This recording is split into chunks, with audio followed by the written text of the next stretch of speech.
Everybody, my name is Mike Egnor. I work for the West Virginia Department of Environmental Protection, Division of Air Quality. I have a bachelor's degree in chemical engineering from West Virginia Tech. I have a master's degree in engineering from Marshall University Graduate College. I work for the Title V group. I write air permits for chemical plants, and I'm here to talk to you about the history of air pollution. Now, when you think about air pollution, where do you think most of it comes from? Vehicles, stacks, things like that.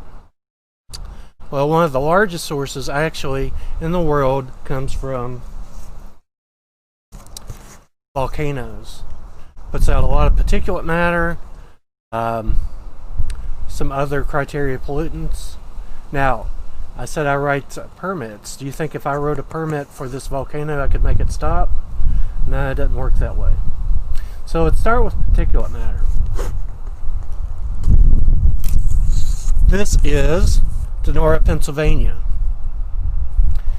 In 1948, people woke up to a thick yellow blanket of smog. It came from the U.S. Steel Mill, zinc works, and other things. It happened, which is called a temperature inversion. What's a temperature inversion? It's when you have warm air here, and then the pollutants can't go above that layer. And they're trapped in valleys, so that polluted air has nowhere to go. So what happened? If you look, you can see on this picture, it looks like it's night because you can see the street lights on. Actually, this was during noon. So what happened? They had indoor concerts that had to be canceled because people couldn't see for the smoke. Can you imagine that? Indoor concerts? People couldn't even see the stage. So here are some of the stacks that you see that's coming out of it.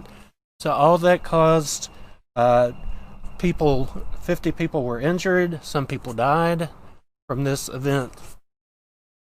That's Donora. This is Pittsburgh, Pennsylvania in 1941.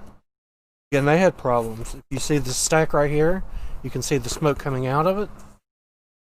Now, in this picture, there is sun right there.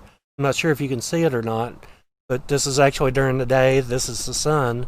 And during this event, there were also people that were injured. Now, do you think Pennsylvania, that was Donora, this is Pittsburgh. Do you think that Pennsylvania was the only state that had problems with air pollution? This is Charleston, West Virginia. Now, you should be able to see the state capitol in the background. Do you see the state capitol? I can't see it either. Can you see the mountains? I can't see the mountains either. So we had problems even here in Charleston, or wherever you're watching at back then. So, here is Charleston, West Virginia, 1980. Can't see anything in the background. Here it is in 2011. Look how clear it is. You can see the Capitol, you can see the sky, you can see the mountains. So because of the Clean Air Act, we've really helped the environment. If you look around outside, you could see the hills and the valleys wherever you're at. Now, since we cleaned up the air in the U.S., do all countries have clean air now? Let me show you a picture. Can you guys tell me what country this is? This is Beijing, China. See the masks that she has on? All that pollution, she doesn't want to get that smoke in her lungs. Now, they had the Summer Olympics in Beijing, and athletes didn't want to go. Why didn't they want to go? Because they didn't want to breathe that air. Now, you can tell it's current because she's got an iPhone in her hand. And here are other pictures of masks. So, here's what happened in Beijing now. So, they're trying to clean up the air in other countries. Now, we talked about particulate matter. Let's talk about acid rain. The acid rain happens when sulfur dioxide or trioxide mixes with water vapor and forms acid rain. Now, acid rain is bad because it can get on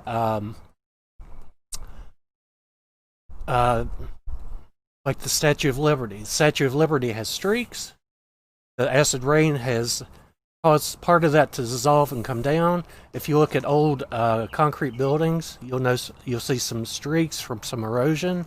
The sulfuric acid isn't good for the environment either. One of the biggest places that sulfuric acid comes from, sulfur again comes mostly from volcanoes, so we're just focused on man-made efforts. Here's one of the biggest sources. This is a coal-fired power plant, specifically John Amos.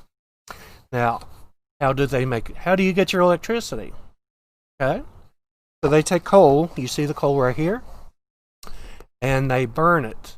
When they burn it, they heat up water, and the water makes steam. If you've ever seen steam in a steam kettle, you see how much pressure it's under. So what happens when that steam is used for turbines?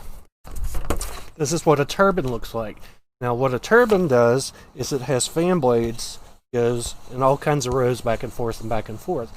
So when the steam comes in through here, it turns all those fan blades around, and that's what makes the electricity. So now we've still got the steam, we need to turn it back into water. Most power plants are by rivers or large ponds, and they take in river water. So they take the river water in, they put it down the top of these cooling towers, see how they're hourglass shaped? They turn that steam back into water. So what you see coming out of these stacks isn't smoke, but it's steam. Now, how do we treat the sulfur? Where's the sulfur come from? It comes from the coal. Okay? We want to keep the sulfur and the particulate matter from coming out. The ways that we do that is, do you see these two stacks here? Again, this is steam coming out, not smoke. This is water vapor. What they have is called scrubbers. Scrubbers is when you take water droplets that come down, and if there's any sulfur or any particulate matter, it latches onto that and falls through the bottom. It also treats other pollutants like mercury. So what you see is steam coming out. Now if you look at these two stacks, there's nothing coming out. They a few years ago, put in these new stacks to make the air even cleaner. So that's how a coal-fired power plant works. Now the problem with acid rain, have you ever seen an orange stream? Have you ever seen a stream like this? So what happens with these streams are coal mines. When they dig into the earth, rainwater gets in there.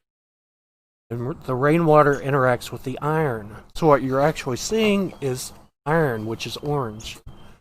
So when it gets into the mine, it turns acidic.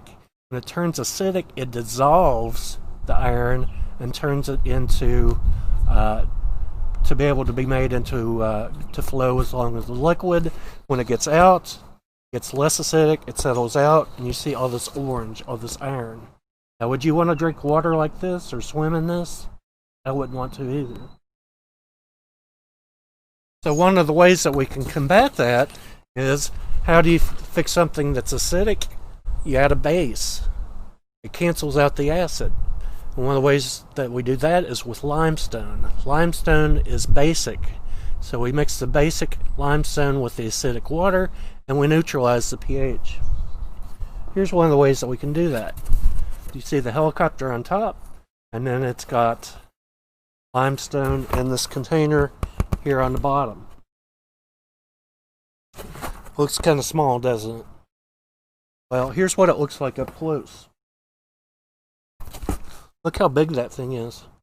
And you see some of the limestone over here. What we're going to do is we're going to add this to the water. We're going to neutralize it and make it safe for everybody to drink with. So here's part of the history of air pollution and where we got to. Thanks for your time. I hope you enjoyed it.